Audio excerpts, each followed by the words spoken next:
কাবিন কত দিবেন? 1111 টাকা। এত কম টাকা কেন? ভালোবেসে? হ্যাঁ, আপনি কি কাবিনের টাকাকে বেশি গুরুত্ব দিচ্ছেন না ভালোবাসাকে? নিশ্চয়ই ভালোবাসি।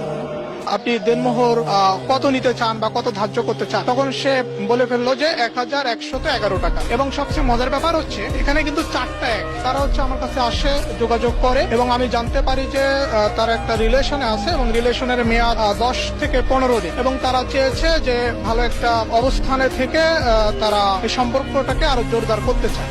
সেই জায়গা থেকে আমি যখন এই বিয়ের কার্যক্রমটা শুরু করি এবং মেয়েটিকে জিজ্ঞেস করি যে আপনি দেনমোহর কত নিতে চান বা কত ধার্য করতে চান, তখন সে বলে ফেললো যে 1111 টাকা। এবং সবচেয়ে মজার ব্যাপার হচ্ছে এখানে কিন্তু 4টা এক এবং সে এটাকে ব্যাখ্যা করলো এভাবে যে আমার ভালোবাসায় কোনো ত্রুটি নাই, এই কারণে আমি এই অঙ্কটাকে সমান করে রাখলাম, অর্থাৎ 4টা এক 1111 টাকা। তো আমার কাছে এটা খুব ভালো লাগছে যে যেখানে হচ্ছে অনেক মেয়ে এক প্রকার কাবিনের ব্যবসা শুরু করে দিচ্ছে, আর সেখানে এরকম একটি মেয়ের কাজ করতে পেরে আমি নিজেকে আসলে আইনজীবী হিসেবে ধন্য মনে করি।